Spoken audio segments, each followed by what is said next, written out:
match, some dirty tactics there, but entertaining nonetheless. Well, he's going to have to keep his players on the park if he wants to get through these group stages. But I think Portugal, worthy winners. Worthy winners, and they really did make a mark of what they want to do in this competition. In his next match, which was on the same day, he couldn't use two of those players that got red carded, and we'll just go to the video package of that right now. In the second Group F match of the weekend, Serbia took on Spain. Serbia coming off the back of a 6-0 defeat to Portugal, with two of their first teamers not able to play due to red cards. Make amends they did, scoring in the first 30 seconds and making sure that wasn't the only one going to the back of the net. Also coming in with a thuggish reputation, they lived up to that by giving away another penalty, but once again the penalty was not scored and Serbia came away lucky with a clean sheet. Serbia couldn't get enough goals if they tried. They would score sometimes in the most ridiculous of fashions, but no matter what they did, the ball would end up in the back of the net. This victory restores some pride and gives the Serbian faithful a real hope of getting to the knockout rounds. For Spain, however, this loss ends their World Cup dream, as qualifying for the last 16 is now near impossible. T.S. Rojan will be ecstatic with his team in front of goals.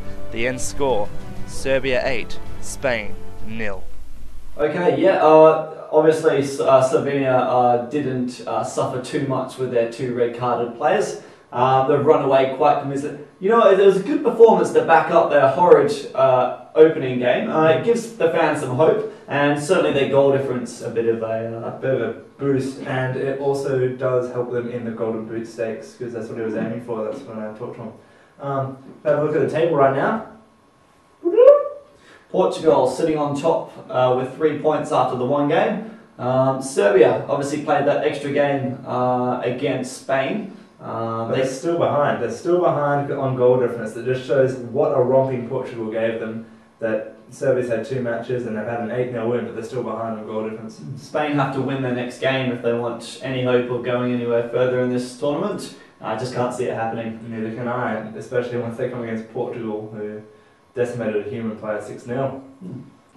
Next match, Group D. France versus Japan. Boland looking for revenge. Yeah, look, a lot of people were extremely excited for this match. It's probably the most vocal and anticipated crowd that a VVTT match has really had. So now, because pretty much it was Michaelangelo Bolando had to win the match, you know, to be looking to get through to the qualifying stages. This is what happened. It was live from Soccer City. Sorry, it's Japan versus France. I'm here with Scott, manager of Japan. Scott, the Japs, have they got a chance in this competition? Listen, we Japs have been training very hard lately. We've trying to open our eyes instead of keeping them, you know, small, so we can hopefully see the ball. This tournament should be good. I'm looking forward to it. Actually, we've been working hard. Let's put it that way. Scott, the Japanese national team generally shorter than all the other teams. How are you going to deal when people start crossing the ball in? Well, the reason we're shorter is because we've got to compensate for our small penis size. So our bodies are obviously smaller penis, you know, that kind of thing. But when the team crosses in, hopefully we've actually, I can't give too much away, but we've been working on a few dirty tactics, let's put it that way, and we'll just see what happens. We'll just see what happens, basically. Scott, good luck in your next game. Do you think you can win the World Cup? I think so. Our nutritionists have been working very hard. We've got a full range of our coaching staff, our players have been training very hard. Our players in the dugout at the moment, actually, we've got a carton of Corona and a few meat pies going around. I think it could work. Scott, do Japanese actually eat meat, or are they? Look, the gay ones do. Otherwise, you know, the other ones like the seafood. So your team is full of gays. Is that what you're trying to say? Well, just because we run around like that, you know, you don't need to quite put it that way, but. Yeah, we love a bit of cock. There's nothing wrong with it. Scott, good luck in the match today, mate. I appreciate it, mate. We'll need it. Cheers. Michael Boland, what a turbulent week it has been. You've lost your opening match. You've been ridiculed. Thank you. No. You've been ridiculed by all the other managers. You need to win today. What's changed since last week? Well, I sacked my entire training staff. We've basically just starting from scratch. Yeah, we brought in a new team. They've been training really hard. The team have definitely pulled together well. We're hoping that the formation will hold this time. The defence have been drilled on their tactics. And yeah, we're expecting a much better game. Michael, I don't mean to build the pressure, but you have to score today. If you do not score, you are out of this competition. Yeah, well, no, as good as. That, definitely. Luckily, Japan are pretty not really on the same par as France, so hopefully should get a goal pretty early on and build from there. Hopefully.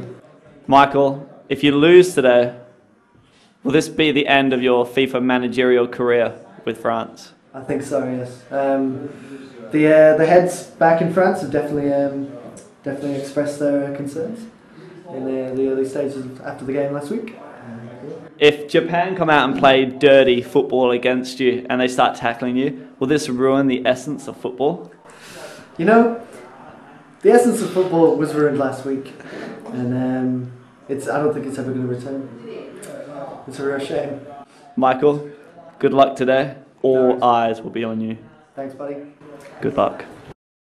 It was the match that the fans packed into Soccer City to see. It was Scott Mitchell's debut as Japan, taking on Michaelangelo Bolando's French team that looked at all sorts in their opening game, where they triumphantly lost.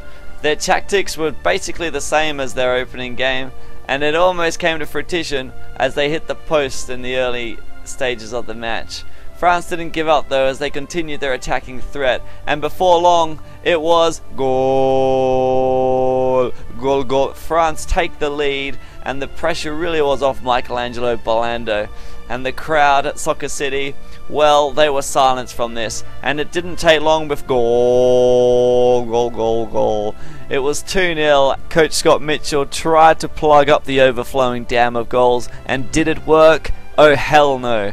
France continued their attacking pressure, and before long, goal! They scored again, and my lord, there was a party in the French quarters. Coach Scott Mitchell was probably wondering why he got out of bed this morning, as the goals kept coming in, and the frustration soon boiled over from Japan as they committed clinical fouls inside the box. And France, well, they got themselves a penalty opportunity. Goal! Goal, goal, goal, goal, goal! It was ecstasy for the French fans. Ecstasy for Ribéry. A week of despair that would surely finish on a high. No, the power cut out at Soccer City, and it was another interesting ending for Bolando.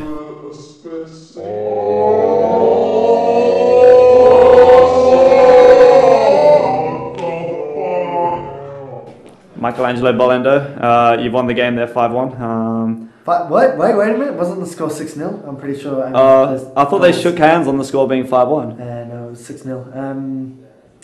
It's pretty emphatic, if you ask me. Japan didn't really put up the fight. Did you feel the pressure going into the game? Going into the game, yeah, but after the fourth goal, I thought we really had it in the bag. Did you think after that... the sixth, I thought we really had it in the bag. Did you think that a comeback was on when they did get that goal back to make it 5-1? Or? There wasn't a goal, so... Well, the cameras did go down, so we'll never know for sure. But, so you've got 3 points from 2 games. The next game's pretty crucial for you guys. You're going up against an unknown opponent. Well, we've never actually seen them play before. Mm-hmm. Do you think you've got the goods to get 3 more points? Oh, definitely, yeah. The team's really tight right now. They're doing pretty well. They played a good game tonight. It's a shame we couldn't finish it. But yeah, I'm pretty happy. Any injuries or doubts for the next game? Looking pretty strong. Ribéry's got a bit of an ankle problem. We're gonna get the doctors to have a look at that, and hopefully they'll pull through.